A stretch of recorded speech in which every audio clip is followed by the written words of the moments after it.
una charla de nutrición. El día de hoy vamos a tener una charla de fisioterapia respiratoria, que es una de las ramas de las que se desarrolla como tal la fisioterapia. Voy a hacer una introducción pequeña de los colegas y de los profesionales en salud que nos han venido colaborando en estas charlas, para un poquito conocer y también invitarles que se suscriban a nuestro canal en YouTube. Todas las charlas que estamos realizando se graban y las publicamos en nuestro canal en YouTube, ¿sí? Como les decía, ya esta es la 7ª charla que hemos venido trabajando. Hemos tenido la participación de algunos profesionales, entre ellos, por ejemplo, la ingeniera Karina Pazmiño, que nos ayudó con todo el tema de desinfectantes y quitar algunos mitos, ¿no? Y saber específicamente qué es lo que vamos a usar o debemos usar en este tiempo ya de reactivación de actividades. Tuvimos la presencia también del doctor Germán Guerrero, quien nos dio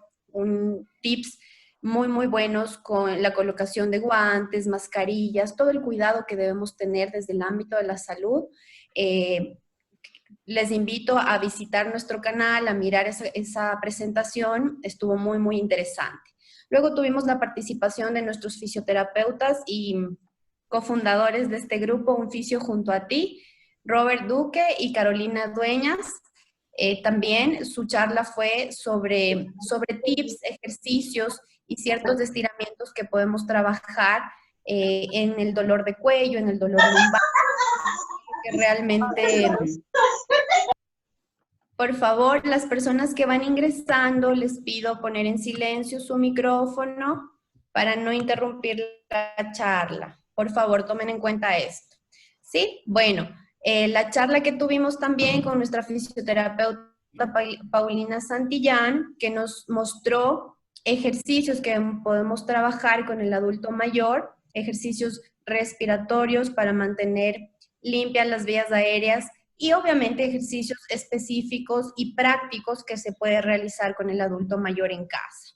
Tuvimos la participación también del psicólogo Cristian Morales, que nos dio una charla sobre la prevención y el estado de salud mental que realmente pues tuvo sus altos y bajos en esta cuarentena, y que es importante también preocuparnos de nuestra parte emocional, de nuestra parte psicológica como tal. Entonces les invito a visitar el canal de YouTube para que revisen esa charla. Están aquí los datos de nuestros profesionales. Si les interesa una cita, profundizar el tema o alguna consulta, pues pueden contactarse con ellos. Listo.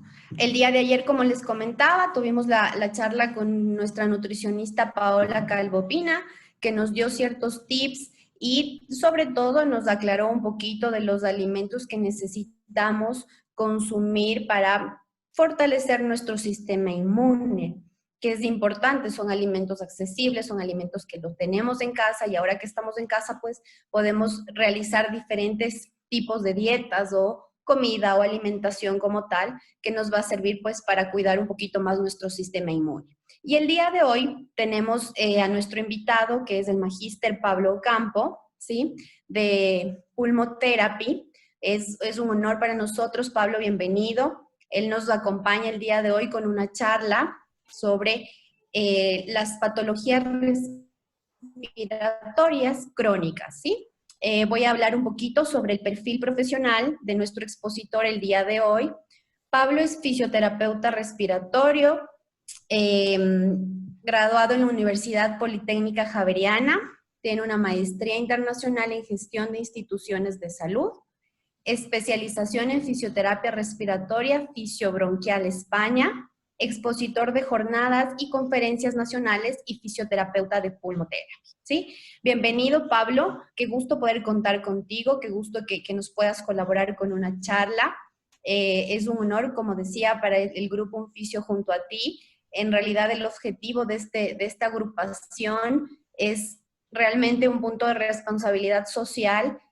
Queremos impartir charlas que tengan contenido científico, que sean desarrolladas por profesionales calificados y que la población pues tome como referencia esto y pueda hacerlo práctico en su casa o definitivamente conocer un poquito más sobre el tema, sobre todo ahora que estamos en esta pandemia como tal, que bueno, el COVID ha afectado en muchas aristas, ya sea emocional, económicamente. Hemos tenido que cambiar mucho nuestro sistema de vida como tal.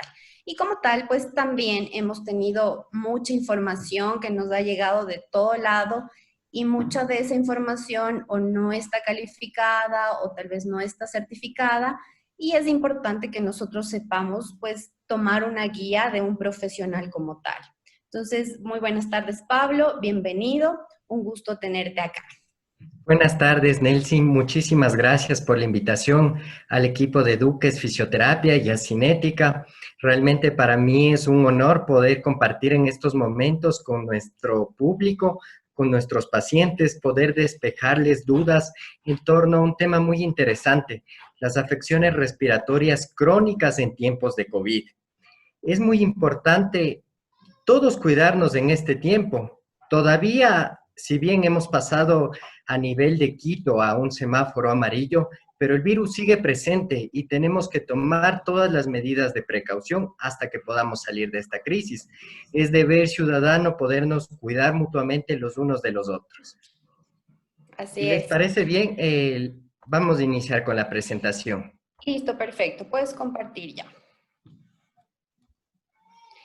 Hasta que Pablo prepare su pantalla como tal, vamos a iniciar con la presentación. Por favor, al final de la charla, si tienen alguna consulta, una pregunta, lo van a hacer mediante el chat y vamos a dar lectura y respuesta a cada pregunta.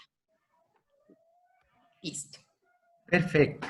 El tema que vamos a abordar el día de hoy son recomendaciones fisioterapéuticas en pacientes con patologías respiratorias crónicas en tiempos de COVID.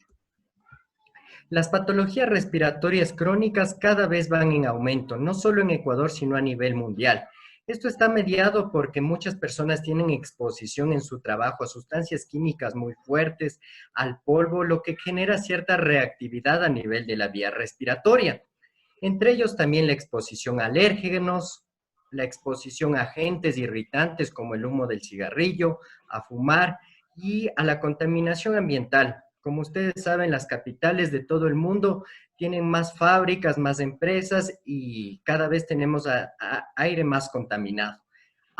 Sumado a ello que también existe cierto antecedente a nivel familiar, si es que existe antecedentes de asma en la familia o ciertas personas que hayan tenido alergia, dermatitis atópica, sobre todo, pueden desarrollar más fácilmente enfermedades asociadas a la vía respiratoria. Las afecciones respiratorias crónicas principalmente son alteraciones a nivel de la vía aérea inferior. ¿Qué quiere decir la vía aérea inferior? Los pulmones.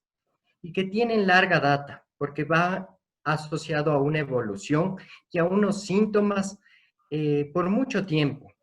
Entre ellas vamos a tratar hoy día 4 de las afecciones respiratorias crónicas: el asma, el EPOC, la enfermedad pulmonar intersticial conocida como fibrosis pulmonar y las bronquiectasias, principalmente en fibrosis quística. Estas alteraciones a nivel estructural van a causar que el paciente tenga síntomas, generalmente ligados a tos, sensación de falta de aire, opresión en el pecho, producción de mucosidad. Vamos a hablar inicialmente del asma. El asma es una enfermedad respiratoria caracterizada por la dificultad respiratoria recurrente, acompañada de la criada del asma, disnea, sibilancias, opresión en el tórax y tos, sobre todo nocturna. En el asma, las vías respiratorias son hipersensibles ante cualquier estímulo, sea ambiental o externo, pueden llegar a inflamarse fácilmente y susceptibles de un ataque. En este caso, el coronavirus puede llegar a causar una crisis de asma y la situación puede salir de control y podría llegar a complicarse.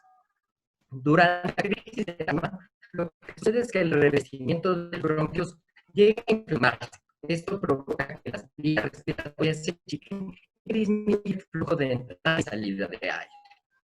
Por eso es esta sensación. Ahora nos vamos a hacer la idea.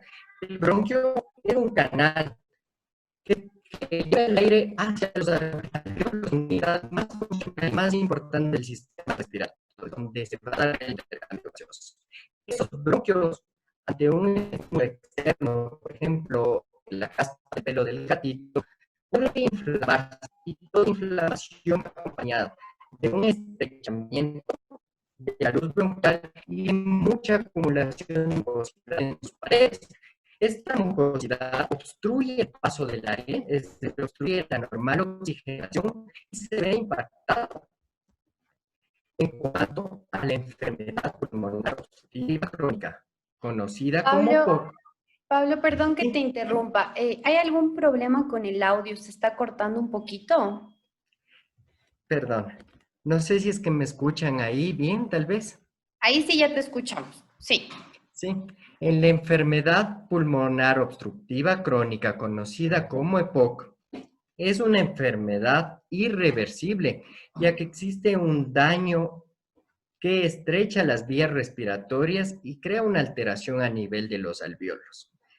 Antes habíamos hablado que los alvéolos interactúan en el intercambio gaseoso, porque nosotros, el momento que respiramos, ingresa un gas bueno, que es el oxígeno, y sale un gas dañino, que es el dióxido de carbono. El dióxido de carbono en concentraciones altas puede crear alertamiento de nuestros pacientes, dolencia, dolor de cabeza. Y en este caso, el paciente se vuelve un retenedor crónico de este gas dañino, que es el CO2, impacta directamente la oxigenación porque baja los niveles de oxígeno y puede llevar a una dificultad respiratoria, esto a la muerte.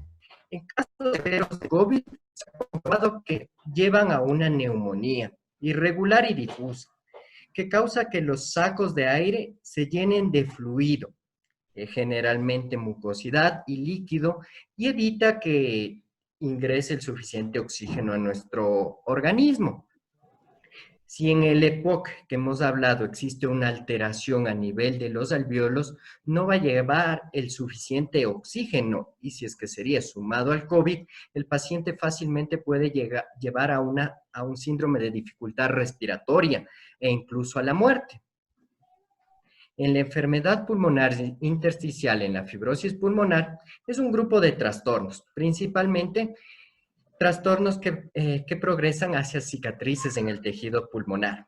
Esto afecta la capacidad de respirar y de enviar suficiente oxígeno al torrente sanguíneo, por lo cual se ve alterado el sistema cardiopulmonar.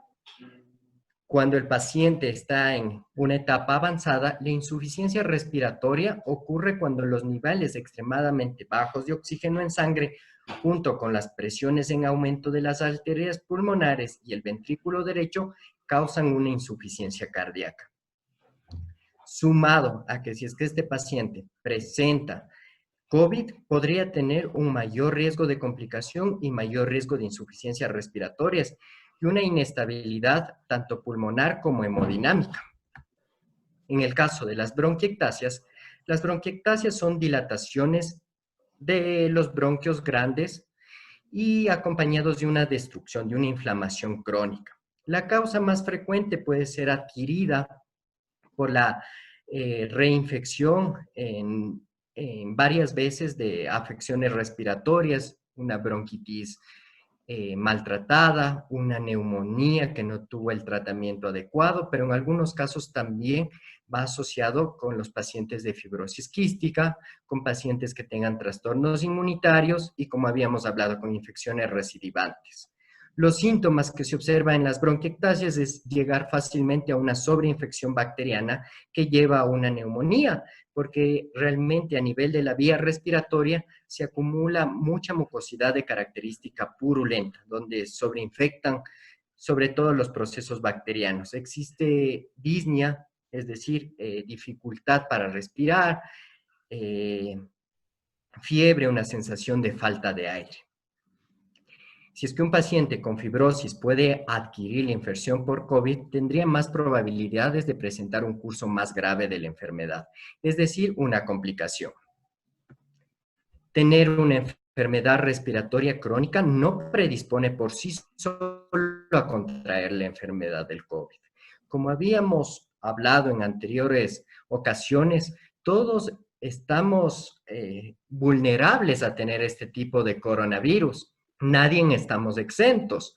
El gran problema es que la persona que tiene una enfermedad pulmonar crónica y contrae COVID tiene mayor riesgo, mayor implicaciones una vez que se encuentre infectado. Es un paciente que puede terminar en cuidados intensivos por las complicaciones en sí, las comorbilidades que se ha visto tanto en China, España, Italia, Estados Unidos y ahora en Latinoamérica.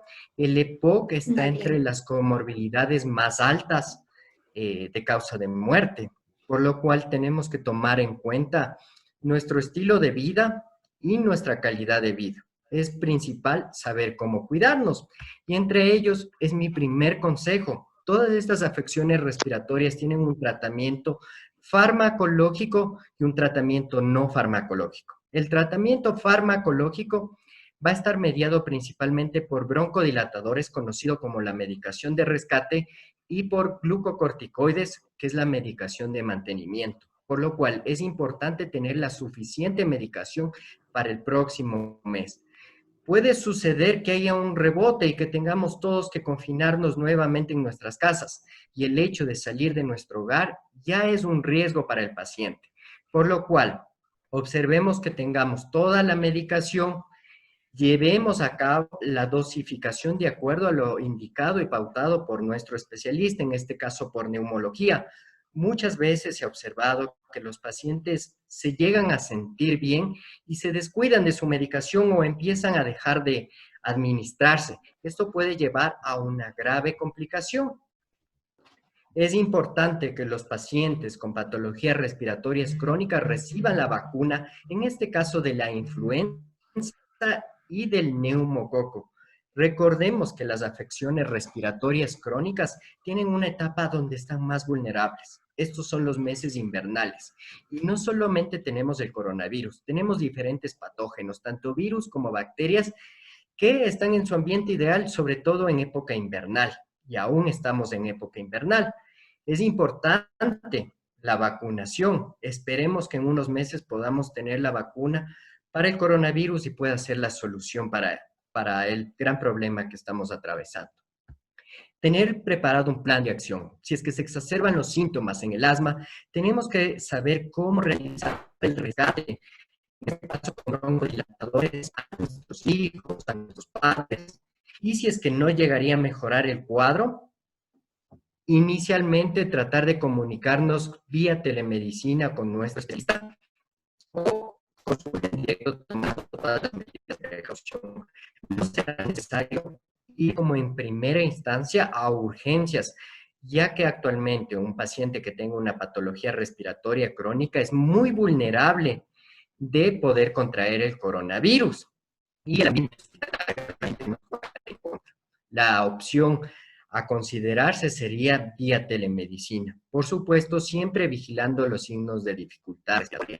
Si es nuestro familiar tiene una sensación de falta de aire, nosotros tenemos la saturación está a niveles muy bajitos, los labios se tornan azulados, marmóreos, es decir, existe cianosis, que se empiezan a evidenciar signos de dificultad respiratoria como tiraje intercostal, subcostal, supraclavicular, es decir, que se hundan las costillas y que tengamos una sincronía respiratoria, es decir, que no vamos a estar a comunicar con nuestro especialista vía telemedicina. Ese es un indicativo que tenemos que ir a urgencias, que será la única solución. Pero en medida de lo posible, los pacientes con afecciones respiratorias crónicas tienen que evitar ir al hospital. Si es que tienen una cita médica con su especialista, es preferible que la aplacen o puedan optar por telemedicina. Es importante las medidas de higiene. Fundamental el lavado de manos correctamente, que es algo que se ha venido enfatizando en este tiempo, y alcohol al 70% o gel alcohol. Evitar tocarnos los ojos, nariz y boca. el coronavirus ingresa a través de las mucosas. Si es que nosotros evitamos el momento en que salimos a la farmacia, tocarnos nuestro rostro, tendremos menos riesgo. Seguir con una correcta alimentación. Esto ayuda a que el sistema inmunitario esté más fuerte y podamos aportar con las defensas naturales que tienen nuestro cuerpo ante estos patógenos. Y por supuesto, evitar aglomeraciones, evitar el contacto con personas en las que pueda haber el contagio. Es importante que en el paciente con patologías crónicas pueda hablar, en este caso, en su trabajo o en sus estudios, para que este tiempo aún pueda continuar en casa, que exista el confinamiento unos días más para evitar cualquier riesgo que se pueda presentar. Y por supuesto, entra una parte muy determinante: el ejercicio, tanto físico como respiratorio. Es importante evitar periodos largos de sedestación o inmovilidad. Todos nos hemos vuelto sedentarios. Yo sé que nuestra casa no es el ambiente idóneo para realizar una actividad física por lo reducido que es el espacio de las casas o de los departamentos, pero es importante realizar pequeñas actividades. Solamente estas actividades físicas se puede suspender si es que el paciente presentaría fiebre. Es importante no estar encamados y no tener pérdida de inmovilidad, ya que se asocian problemas circulatorios o incluso neumonías por encamamiento. Recordemos que cuando nosotros estamos en una sola posición, nuestro tórax no se expande lo suficiente, por lo cual somos más susceptibles de llenarnos de mucosidad fácilmente, que nos puede jugar en contra. No sé si es que a ustedes les ha pasado, pero el momento en que nosotros estamos usando una mascarilla, primero no tenemos aire frío. El aire se mantiene a una temperatura cálida, lo que hace que nuestra garganta no se reseque. Y cuando no existe resequedad, empezamos a dejar de tomar los suficientes líquidos. Y es importante el hidratarnos. Todos, absolutamente todas las personas, tenemos producción de mucosidad en el sistema respiratorio. Esta mucosidad actúa como un lubricante. Si es que no nos hidratamos correctamente, esta mucosidad se torna un tanto espesa, pegajosa, y es difícil que logremos la expectoración. Por eso es importante hidratarse correctamente. Mientras se realiza ejercicios tanto de miembro superior como de miembros inferiores, es decir, brazos, piernas, es importante que los acompañemos con nuestra respiración. Recordemos que la respiración mejora nuestra capacidad pulmonar, es decir, la entrada de aire tanto cuando inhalamos como cuando exhalamos. Sumado a que también la respiración nos da una sensación de relajación muy importante para estos meses que hemos tenido un ambiente realmente tensionante. Ahora, vamos a hablar un poquito de las medidas de prevención y los cuidados que tenemos que tener en cuanto a los pacientes que presentan asma. Es importante entender que el asma se desencadena a través de ciertos factores externos, es decir, la persona se vuelve muy hipersensible e hiperirritable a agentes naturales, como el polen, la caspa del pelo de los animales, el polvo, ácaro, moho en ambientes húmedos, y esos principalmente, pero también puede estar ligado a factores emocionales como el estrés, a factores ambientales como ahora estamos utilizando muchos desinfectantes, muchos aerosoles para matar los virus. Esos químicos son ciertamente agentes irritantes para la vía respiratoria y pueden desencadenar síntomas. Los síntomas son inflamación a nivel de la vía respiratoria acompañada de producción de mucosidad y obstrucción de la normal funcionalidad respiratoria que tenemos, es decir, alteraciones en la oxigenación. Es importante tener preparados un plan de acción, es decir, llevar a cabo la medicación pautada por nuestro médico, tanto antileucotrienos como el Montelukast, glucocorticoides, como el Ceretide, el Flixotide, broncodilatadores como el Ventolin, el Atroven, el bromuro de ipatropio. Es necesario que los dispongamos en nuestra casa, que comprobemos que los inhaladores estén llenos, que tengamos una reposición en nuestro hogar, que controlemos el estrés y la ansiedad. Aunque ustedes no crean, un factor que puede desencadenar crisis de asma es el estar con pánico, con mucha ansiedad por lo que estamos viviendo. Entonces realmente tenemos que controlarnos mucho en nuestra parte emocional. Eso evitará que nosotros estemos en cierta manera en vulnerabilidad. Estas crisis asmáticas se pueden dar a cualquier momento y mucho más si es que la persona está por tiempos prolongados en casa, si es que estamos realizando la limpieza y todos nos encontramos en una sola habitación. Recordemos que removemos ácaros, principalmente de las alfombras, de las cortinas, de los cubrecamas, del sofá, por lo cual es importante tomar en consideración que el paciente asmático debería estar en otra habitación cuando realicemos la limpieza. En medida de lo posible, yo sé que el cloro nos ayuda a combatir el coronavirus, pero es importante tomar en cuenta las medidas necesarias para la limpieza. En 1 litro de agua tenemos que mezclar apenas una tapita de cloro, equivalente a 5 ml, que es como una cucharada.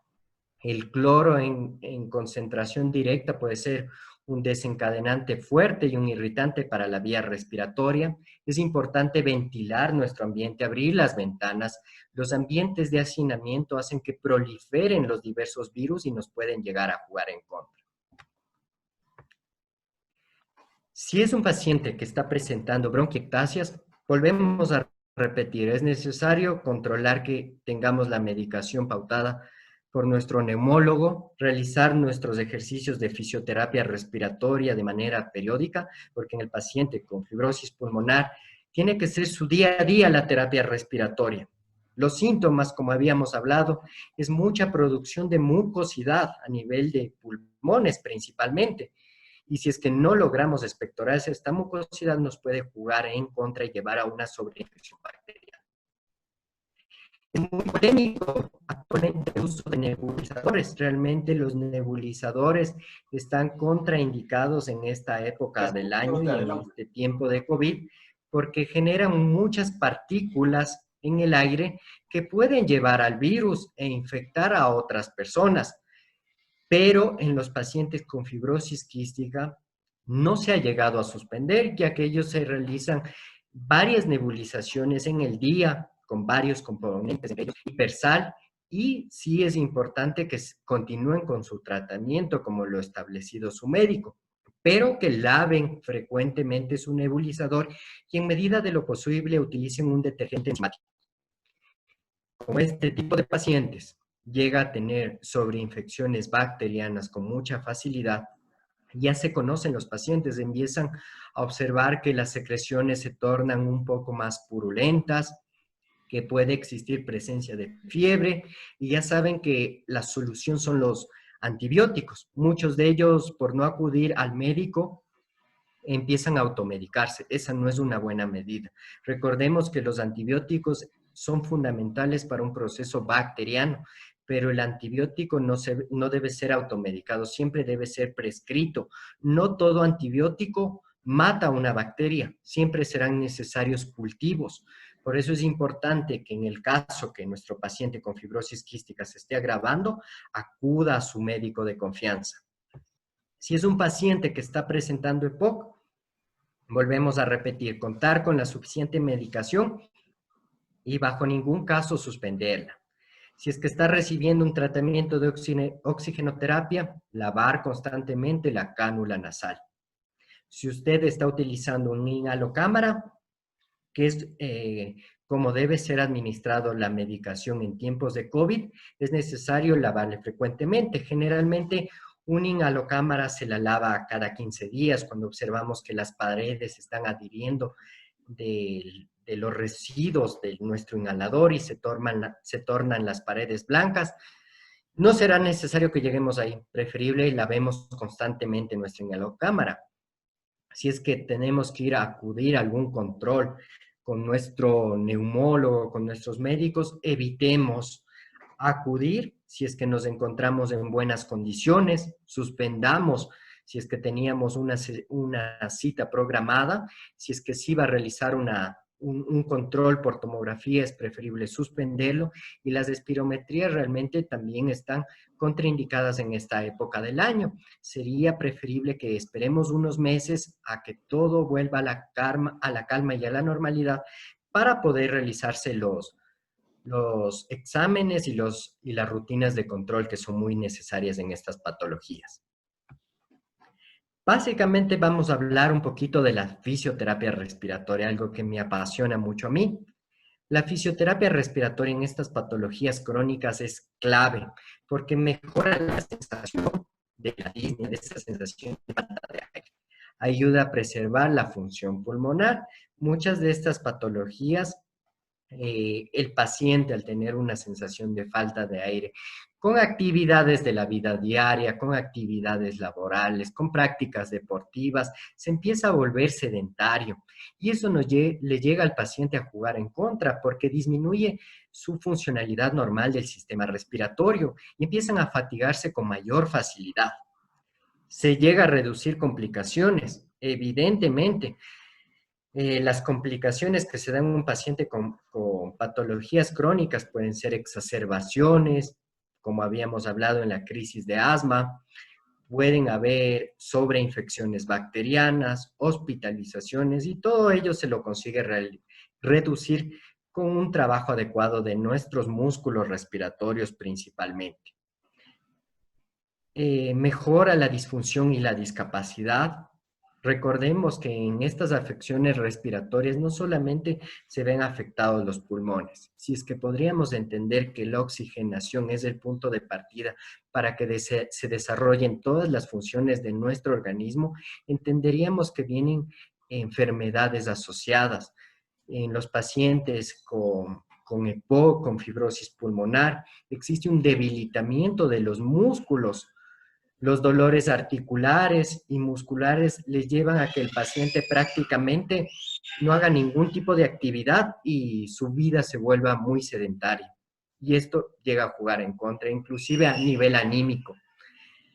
El ejercicio será la mejor medicina y evitará de, en cierta manera la ansiedad y la depresión. Y por supuesto, sumados todos estos puntos, llegamos a mejorar la calidad de vida de nuestro familiar.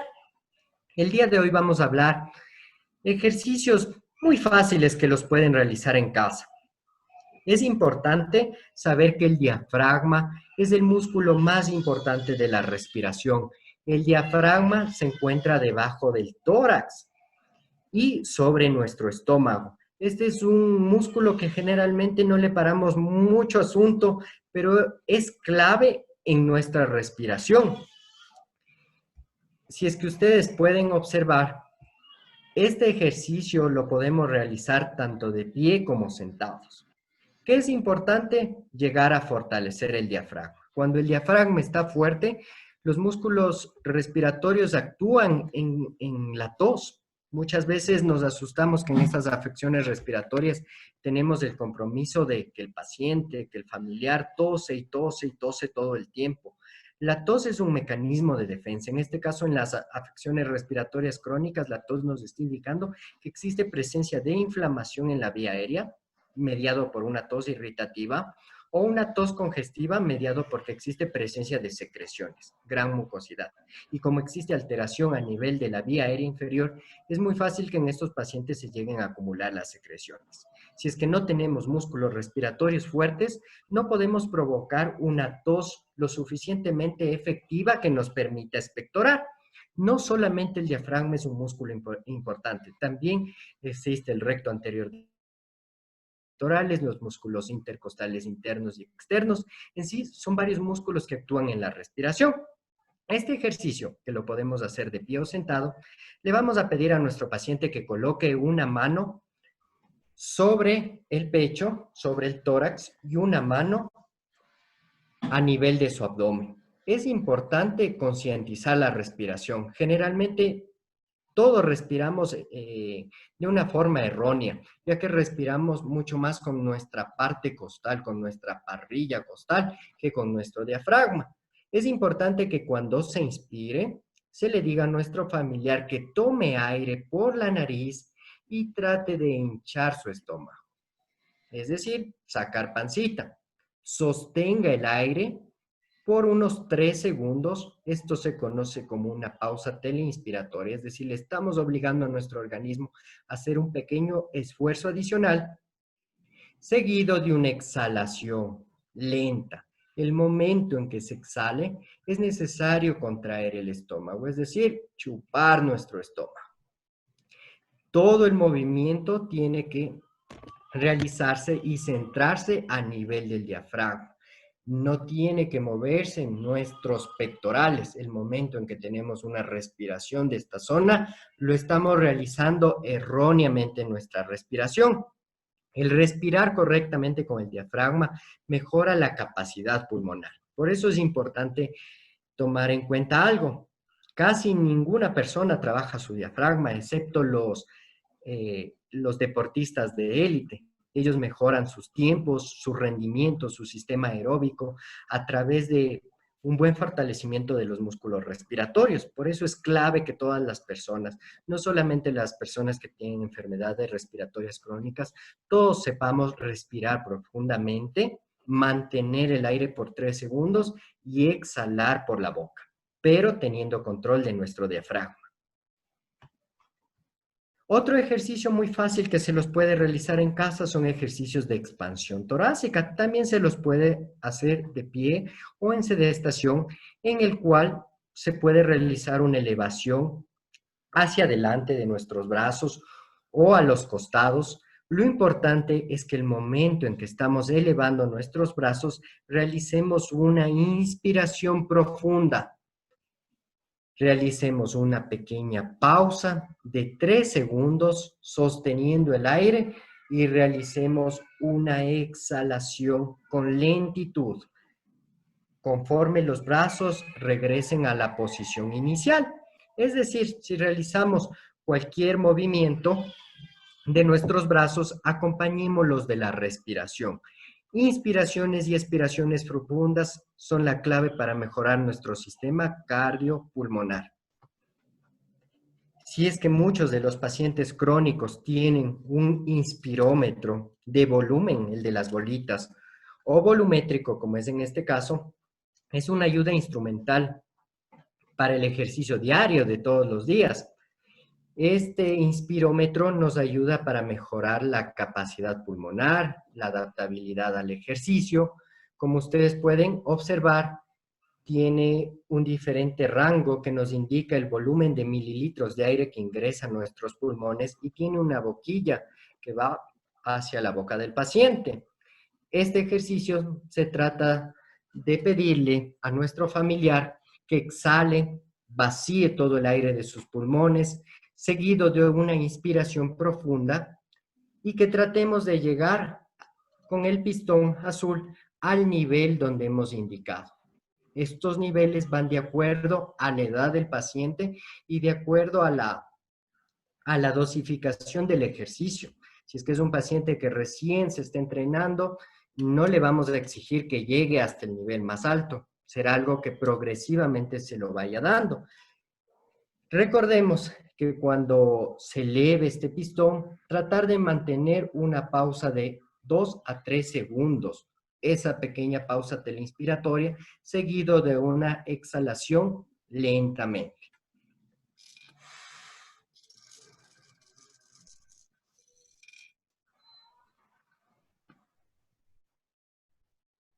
Es muy importante, si es que los pacientes con enfermedades pulmonares crónicas pueden conseguir este dispositivo, sería indispensable para esta época del año. Solamente es necesario realizar una limpieza de la boquilla diariamente y siempre tiene que ser tomado en cuenta que es de uso personal. Respiración con labios fruncidos. Esto ayudará a exhalar más aire, sobre todo un ejercicio clave en patologías como el EPOC. de tal forma que el momento en que se vuelva a realizar una inhalación sea más profunda. Disminuye la falta de aire y le permite hacer más ejercicio, tener una mejor adherencia al ejercicio. Se le pide a nuestro familiar que inspire por la nariz, tome aire por la nariz y exhale por la boca. La inhalación tiene que durar entre 2 segundos y la exhalación tiene que ser el doble del tiempo, o si es que podemos extendernos de 4 a 6 segundos, mucho mejor. El momento que exhalamos lo haremos a manera que estamos silbando. La clave es inhalar por nuestra nariz 1 o 2 segundos y exhalar con los labios fruncidos durante 4 a 6 segundos. Un ejercicio muy fácil. Aunque estos ejercicios se ven muy fáciles y muy sencillos, es importante que nuestro paciente con enfermedades pulmonares crónicas sea consciente que el ejercicio es lo único que le va a permitir mantenerse en condiciones adecuadas, ser menos vulnerables, por así decirlo, a estos virus. Y si es que uno de los pacientes con patologías crónicas llega a infectarse del coronavirus, posterior a ello, tiene que realizar una rehabilitación post-COVID, una rehabilitación pasada a la fase aguda, en las que van enfocadas a fortalecer los músculos respiratorios y mejorar la capacidad pulmonar. Actualmente están en estudio diversas secuelas que se pueden dar después del COVID. En ella se ha visto que los pacientes pueden llegar a tener disminución de la capacidad pulmonar, es decir, dificultad en la entrada y la salida del aire, tener una respiración muy superficial y no llegar a una respiración profunda, cansarse fácilmente a las actividades de la vida diaria o actividades laborales, no poder realizar prácticas deportivas, y los pacientes que llegan a ventilación mecánica invasiva por los tiempos prolongados de intubación y que están recibiendo la ayuda de un ventilador que está cumpliendo las funciones del pulmón, el pulmón se puede hacer mucho más rígido. Y cuando el pulmón es más rígido, como en la fibrosis pulmonar, es un pulmón que generalmente no puede sacar el aire ni inspirar el aire necesario para la correcta oxigenación. Es importante tener en cuenta los síntomas que se ven en el COVID. Muchas de estas patologías se ve presencia de tos, en algunas puede ser congestiva, en las patologías obstructivas, es decir, el asma, la fibrosis quística, el EPOC. En las patologías restrictivas como la fibrosis pulmonar, la tos puede ser un tanto irritativa, puede confundirnos en algo con los síntomas del COVID. Es importante diferenciarlos. El paciente con una enfermedad pulmonar crónica en sí aprende a reconocer los síntomas de su organismo y sabe cuando tiene una exacerbación. Entonces, si es que se encontraría tosiendo adicional, con más frecuencia de lo normal, acompañado de fiebre, de dolores de garganta, de dolores musculares, de sensación de falta de aire, será necesario realizarse las pruebas para descartar coronavirus. Los síntomas más comunes que se han podido observar en el Ecuador, un 53.2%, principalmente ha sido la fatiga. Pero recordemos que no solamente puede ser un síntoma, se puede sumar a otro, como el dolor de cabeza en un 43%, la tos seca en un 41.7%, la pérdida de gusto y la pérdida de olfato, la agnosia y dolores musculares. Entonces es importante también tener en cuenta estos síntomas. Si es que observamos que los presentamos, no hay que dejar que empeore. Recordemos que es ideal tomar en cuenta estas medidas de precaución, pero si es que el paciente llegaría a infectarse de coronavirus, es importante otras medidas en casa, tener un plan concreto con nuestros familiares, quién le va a cuidar, en qué habitación va a estar, si es que esa habitación tiene un baño personal, cómo lo van a realizar el aislamiento en casa. Es necesario que estos ejercicios respiratorios también sean tomados como un plan familiar para que una persona le esté recordando y le diga a su familiar, por favor, realiza esta pequeña rutina de 20 minutos o fraccionada en diferentes etapas del día, en la mañana, en la tarde y en la noche. No es necesario que sean un ejercicio físico y un ejercicio respiratorio extenuante, debe ser a una dosis leve y moderada, pero si es que es realizado con constancia, con periodicidad, se va a conseguir realmente resultados muy buenos y van a mejorar mucho la calidad de vida de estos pacientes. Perfecto, es lo que hemos podido hablar en esta charla. Espero que cualquier pregunta que tengan nos puedan hacer saber. Estamos aquí a las órdenes. Muchas gracias, Pablo, muy interesante. Quería rescatar algo que tú mencionabas. Bueno, estos ejercicios respiratorios están como encaminados y tienen el objetivo de ayudar a los pacientes que tienen algún tipo de patología respiratoria. Pero es verdad, si nosotros estamos mucho tiempo sedentarios, si no hacemos un poquito de actividad física, obviamente también vamos a acumular secreciones, y es lo que tú mencionabas, ¿no?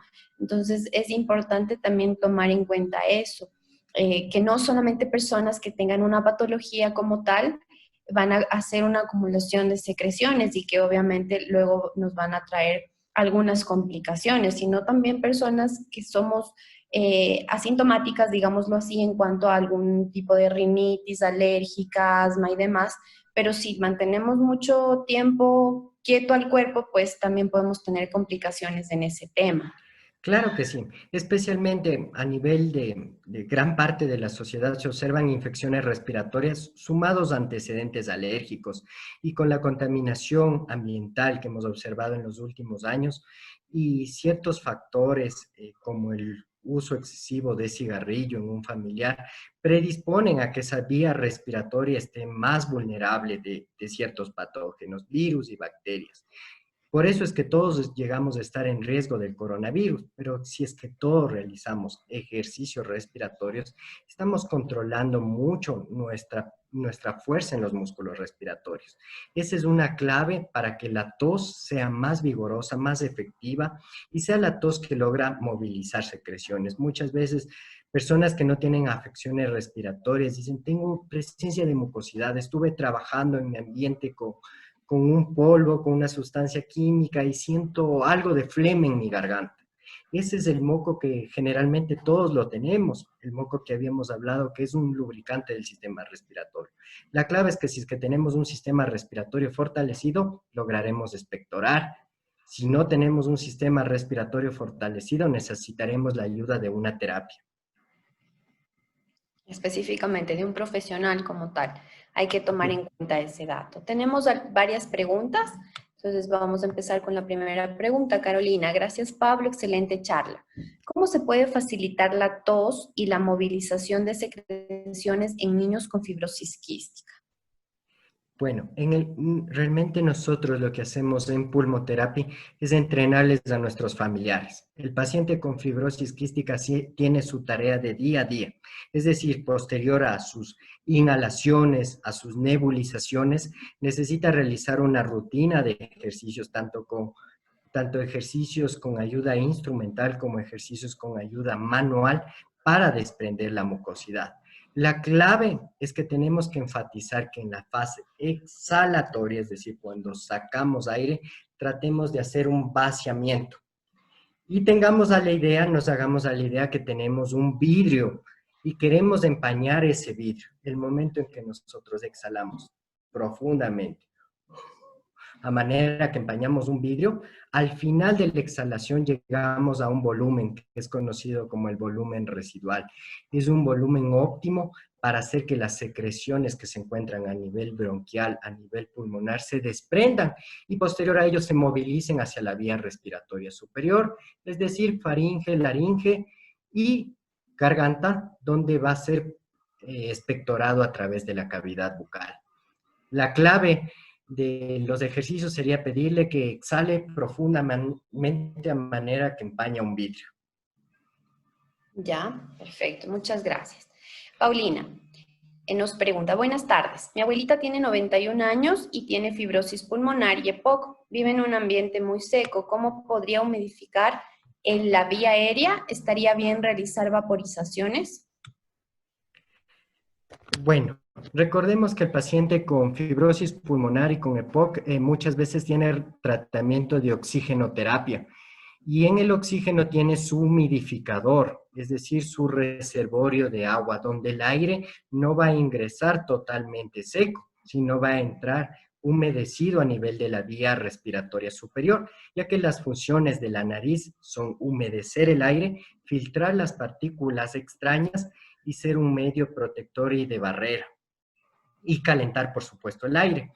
La humidificación en este caso estaría dada por el humidificador que va al concentrador de oxígeno, pero sí es importante que si es que nos juega en contra el ambiente y existe una alteración, una resequedad, mucha humedad, colocar un cuenquito de agua detrás de una puerta de nuestra casa, eso propicia que el ambiente esté en óptimas condiciones. Evitar, por supuesto, la utilización de humidificadores, los humidificadores que echan un vapor y que se colocan esencias.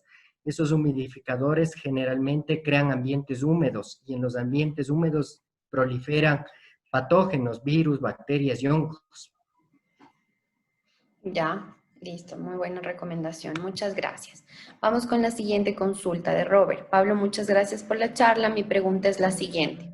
¿Cómo abordamos a una persona que presenta una secuela de hemiparálisis diafragmática que constantemente presenta secreciones? Bueno, en sí, en el tipo de paciente que me estás diciendo, se ve directamente implicado el diafragma, músculo principal de la respiración. Yo optimizaría trabajar los otros músculos accesorios de la respiración, músculos intercostales internos, externos, músculos pectorales, recto anterior del abdomen, es decir, los músculos que están ayudando. Si es que tengo cierta limitación del diafragma, pero fortalezco los otros músculos respiratorios, le podría ayudar a suplir esa deficiencia que tenemos. Listo, muchas gracias. Tenemos una pregunta más. Luis Andrés. Buenas tardes, la charla fue excelente. Mi pregunta es, para los pacientes que durante un cierto tiempo fueron dependientes de una ventilación artificial, ¿cuál debe ser el primer paso para una rehabilitación del paciente en cuanto a la capacidad pulmonar? Ya, si es que nos centramos a que es un paciente post-COVID, el paciente tiene que haber superado su fase aguda, es decir, su fase donde estuvo impactada y tuvo alteraciones a nivel hemodinámico, metabólico, respiratorio, inflamatorio por la infección que tuvo, tiene que estar superado. El ejercicio de rehabilitación puede iniciar ya en fase hospitalaria, no de cuidados intensivos, y en la fase hospitalaria empieza con ejercicios de respiraciones diafragmáticas, principalmente ejercicios de expansión torácica, incentivometría de flujo volumétrica, y el momento en que el paciente ya acude a un centro de consulta externa, es importante a través de un PIMAX y un PEMAX valorar la fuerza de sus músculos tanto en la fase inspiratoria como en su fase expiratoria. Conocer principalmente a qué actividades de la vida diaria está presentando restricción nuestro paciente. Muchos de ellos puede ser que empiezan a subir gradas a su habitación y ya tienen una sensación de ahogo o que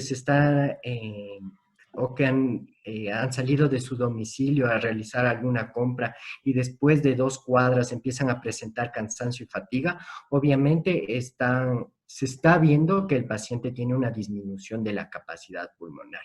La capacidad pulmonar se lo va a lograr fortalecer a través de ejercicios respiratorios, a través de ejercicios aeróbicos, de la marcha, a través de ejercicios que le permitan ir reacondicionándose a las actividades de la vida diaria y a sus actividades laborales.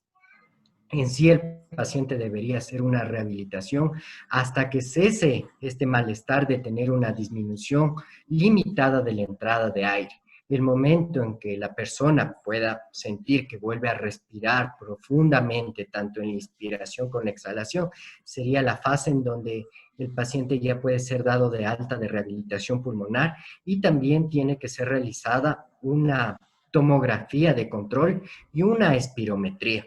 Es fundamental este examen conocido como la espirometría, que mide la función pulmonar. Es un determinante para saber si es que tuvo secuelas post-COVID y si es que después de una rehabilitación pulmonar se pudo reacondicionar de nuevo a nuestro paciente. Ya es importante, tiene que continuar. Tenemos una siguiente pregunta. Dame un segundito que casi se me pasa. Ya, Gisela. Buenas tardes, muchas gracias por la charla. Mi pregunta va dirigida para los niños con alergia con tos productiva. Como para los ataques de tos, ¿qué trabajar? Me imagino que nos pregunta, le faltó ahí un poquito. Claro, en los niños que tienen alergias, lo principal es alejarles de los factores irritantes. Es decir, tenemos que saber si es que nuestro hijo está predispuesto a tener cierta reactividad mediada por el polen, por el moho, por ácaros, por sustancias químicas muy fuertes. Una vez que determinemos ello, es decir, si es que utilizamos un detergente nuevo, un aerosol nuevo, un desodorante, y es lo que le provocó a que nuestro hijo esté tosiendo y tenga este proceso inflamatorio, deberíamos tomar en consideración, observar cuál es el agente irritante que le está haciendo daño y no exponerle a nuestro hijo a ese agente irritante.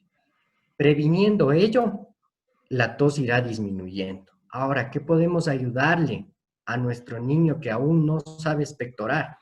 Los niños tienen su sistema respiratorio inmaduro. Muchos de los padres pensaríamos que ya una vez que nacieron todo está formado en ellos. No es así. El sistema respiratorio está en un proceso de maduración y el sistema respiratorio madura anatómica y fisiológicamente a partir de los 5 años, cuando el niño ya llega a tener una tos más vigorosa y le permite expectorar las secreciones. En este caso, no deberíamos darle golpecitos en la espalda, que es algo muy común que lo hacemos en las familias, para que logre expulsar las flemas. Realmente los golpecitos en la espalda, que es conocido como tapotaje, se ha observado que no consiguen un desprendimiento de secreciones y pueden crear repercusiones al pulmón. Es importante ahí otro tipo de técnicas, como las técnicas de transporte mucociliar, entre ellos la expiración lenta prolongada. La expiración lenta prolongada es una maniobra que lo hace el personal de salud, en este caso los fisioterapeutas respiratorios, en la cual con nuestras manos, una mano en el tórax y una mano controlando a nivel del diafragma, controlamos la respiración del niño, logrando que las secreciones lleguen a un desprendimiento. Y posterior a ello, provocamos maniobras de tos dirigida con el objeto de que un bebé pueda expulsar y expectorar. Estas realmente son maniobras difíciles de realizar en casa por parte del cuidador. En este caso, un bebé necesita la asistencia de un fisioterapeuta respiratorio certificado para que pueda realizarlas sin ninguna complicación y el niño logre expectorar. Pero el objetivo en los niños chiquitos es que ellos sepan que la tos no es mala, que no tienen que deglutir y tragarse esa mucosidad, que tienen que hacer el intento de expectorar. Si es que en casa nosotros estamos enfatizando en ello y adquirimos la rutina de decirles a nuestros niños, expectora, expulsa, cada vez van a tener más fuerza en sus músculos respiratorios y cuando tengan 5 años van a expectorar por sí solos, a hacer que estén con un proceso respiratorio complicado como una neumonía y necesiten la ayuda de fisioterapia respiratoria. Listo, muchísimas gracias. Siempre consulte con un profesional certificado, por favor. Eso es importante. Con los niños es importante hidratarles mucho. Ellos cuando están cursando por un proceso respiratorio se deshidratan fácilmente, la mucosidad se vuelve muy pegajosa, muy compacta. Importantísimo que ellos se hidraten. Generalmente un niño menor de 2 años en una infección respiratoria va a estar muy congestionado la nariz, muy obstruido la puerta de entrada del aire. Si es que le podrían realizar lavados nasales con suero fisiológico, es una herramienta muy importante para retirar esa obstrucción de mucosidad de la nariz y que nuestro niño vuelva a respirar. Realmente para un niño chiquito es muy molestoso la mucosidad porque les impide alimentarse correctamente, descansar y traducido a ello que van a estar irritables mientras dura ese proceso respiratorio. Las nebulizaciones es una buena herramienta porque ayuda a aflojar la mucosidad, siempre y cuando sea valorado por nuestro pediatra, quien nos indicará qué medicación utilizar, si es que pueden ser broncodilatadores, mucolíticos, corticoides, pero en esta época de COVID, realmente realizar una nebulización puede ser muy riesgo por la aerolización, entonces nebulizaciones también es algo que no se debe hacer en los niños en este tiempo de COVID. Hay que tomar en cuenta esas recomendaciones porque normalmente las nebulizaciones muchas mamás lo realizan en casa, ¿no? El fisioterapeuta respiratorio le da las indicaciones y la realizan en casa como tal.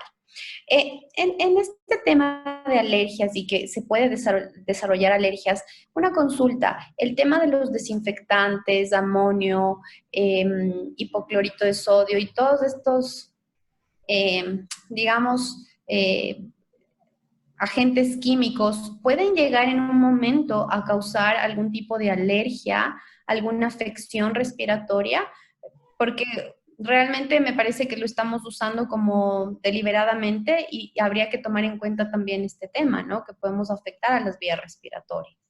Sí, como habíamos mencionado anteriormente, son productos necesarios para combatir el COVID y para poder desinfectar muy bien tanto superficies que puede vivir el coronavirus, pero es importante tomar en cuenta las medidas necesarias para la mezcla. Y el momento de realizar la mezcla, también colocarse la mascarilla. La mascarilla es un aislante del polvo, de partículas, de virus. Si es que pueden usar gafas el momento en que estén realizando la mezcla, también va a ser un medio de protección evidentemente adecuado para evitar que nuestros ojos lleguen a tener una irritación. Y por supuesto, con estos productos evitar que estén al alcance de nuestros hijos, porque pueden estar jugando, pueden llegar a una intoxicación o si es que son aplicados directamente sin ninguna disolución en agua, incluso crear cierta irritación de la vía respiratoria. Claro, tendríamos afecciones a la par sobre. Listo, gracias. Tenemos otra consulta. ¿Por qué motivo se puede producir las gripes repetitivas y qué medidas se puede tomar para tratarlas si previamente se ha ingerido medicamentos sugeridos por médicos tratantes? Las gripes principalmente, vamos a hablar de acerca de los más chiquitos de la casa. En bebés se da mucho de forma repetitiva. Un bebé puede tener alrededor de 12 gripes al año y es algo normal considerado por la Organización Mundial de la Salud. Y mucho más aumenta si es que es un niño que va a tempranas edades a guardería, es decir, está expuesto a muchos virus. Va a ser un niño que fácilmente el virus ingrese al organismo y empiece a dar cierta sintomatología, congestión, algo de ardor en la garganta, procesos repetitivos de otitis. Pero si es que es un niño que sobrepasa las 12 infecciones respiratorias, ha tenido reingresos hospitalarios, muy probablemente su infección respiratoria puede ser porque está cursando por un asma de lactante, que es conocido como el sibilante recurrente, es decir, un bebé que está cursando por un tipo de asma transitoria. Es decir, sus bronquios se inflaman, fácilmente ingresa un virus a nivel de la vía respiratoria y genera una complicación y puede incluso llevarle a una neumonía, a una hospitalización. Y por eso es importante conocer bien los antecedentes familiares, en este caso, si es que existe alérgicos en la familia, si es que existe, si es que el padre es fumador, si es que existen asmáticos en la familia. Todo ello predispone a que las afecciones respiratorias se puedan dar de manera repetitiva. Los medicamentos para las gripes principalmente atenúan los síntomas, es decir, crean un alivio, pero el proceso viral se resuelve absolutamente solo. Puede ser que un niño ni siquiera ha tomado ningún tipo de medicamentos, que se cura de su gripe después de 7 días, después de 15 días, todo dependiendo de que si es que este virus es más o menos agresivo. En sí la medicación tiene que ser pautada por el pediatra, por el médico internista, por el médico general, por el neumólogo, observándole cómo está la clínica. Es importante no a la automedicación. Muchos de los papás nos asustamos cuando no les envían antibióticos a nuestros hijos y decimos, pero no se va a curar nunca si es que no es con antibiótico. Estamos causando cierta resistencia y cuando verdaderamente estén en un proceso bacteriano y necesiten un antibiótico, no van a tener la efectividad, van a tener cierta resistencia, van a crear daños colaterales como un debilitamiento de la flora digestiva, un debilitamiento del sistema inmunitario, provocarán diarrea. Entonces, realmente la medicación siempre tiene que ser pautada por el especialista y las infecciones repetitivas sí se dan, sobre todo cuando un niño es menor de 8 años, es algo muy frecuente. Y en los adultos mayores, ya que el sistema inmunitario es más debilitado en ellos. Tomar en cuenta estas recomendaciones. Tenemos otra consulta. Carolina me dice, en este cambio de semaforización es recomendable hacer ejercicio con mascarilla. Por ejemplo, salir a correr o podría existir algún problema. Ya, ¿qué es importante con el uso de mascarilla? Primero, utilizar la mascarilla de forma correcta. Yo he observado mucho en la calle que muchas de las personas utilizan la mascarilla debajo de la nariz, solamente protegiéndose la boca o sobre el mentón, Okay. e incluso manipulándole varias veces la mascarilla, contaminándolo. Lo importante para el uso de la mascarilla es lavarnos adecuadamente la mascarilla, tomar de los elásticos, fijar bien el pliegue flexible sobre el puente de nuestra nariz y realizar un correcto cubrimiento tanto de la nariz y el mentón. Es decir, una buena adherencia. Ahora, la persona que ya va a salir por el cambio de semaforización y realiza su actividad deportiva, es preferible que salga a un ambiente libre, donde no haya muchas personas, donde no haya aglomeración, sea un parque, sea en el campo, ahí no va a tener riesgos e incluso puede realizar su actividad deportiva sin mascarilla. Y el momento de regresar a su domicilio, de regresar a un sitio de aglomeración, volverse a colocar su mascarilla. En los niños pequeños, realmente los niños menores de 2 años no deberían usar mascarillas por los riesgos de asfixia, de ahogamiento. Los niños mayores de 3 años hasta los 6 años probablemente les costará en un inicio porque es algo nuevo para ellos utilizar mascarilla. Y los niños de 8 años en adelante, si es que acuden a sitios de aglomeración masiva o salen de su casa, tienen que usar mascarilla. Al realizar deporte, yo realmente me iría a una zona rural a correr en el campo y así evitaría ponerme mascarilla. Es mejor. Pero si no tienen la posibilidad de hacerlo, ¿cuánto tiempo podrían hacer deporte, ya sea correr o caminar como tal, usando la mascarilla? Bueno, realmente en la mascarilla, yo generalmente les preferiría que utilicen la mascarilla quirúrgica que la mascarilla N95, que realmente es muy difícil de conseguir actualmente. La mascarilla N95 sí es la que filtra todas las partículas y la que realmente nos protege, pero es la que crea más sofocación. La mascarilla quirúrgica es un tanto más amigable con la práctica deportiva. No va a causar una reinhalación de CO2 ni una hiperventilación si es que solamente colocamos una mascarilla. Si es que aparte de la mascarilla nos estamos colocando una bufanda encima y algún aislante, ahí sí nos jugará en contra y no podrán realizar la actividad deportiva. Listo, eso es importante porque creo que ahora toda la población quiere salir a hacer deporte y hay mucha controversia en el hecho de usar o no una mascarilla como tal. Claro, si es que es una persona que va al gimnasio, que prácticamente en este semáforo aún los gimnasios están cerrados, pero se están reacondicionando con los protocolos de bioseguridad, igual será necesario que pese a esos protocolos, cada persona, el momento en que ya pueda ir a un gimnasio, asista con su mascarilla, con su alcohol, lavándose las manos y tome todas las medidas de precaución. Así es, tenemos que cuidarnos y pues ahora tomar más cuidado en lavarse las manos, que realmente eso lo tenemos que manejar y lo hemos manejado siempre, pero realmente ahora sí tiene que ser con mucha más responsabilidad, ¿sí? Porque te cuidas y obviamente cuidas a tu familia y cuidas a las personas que están dentro de tu entorno, ya sea en el trabajo o en casa.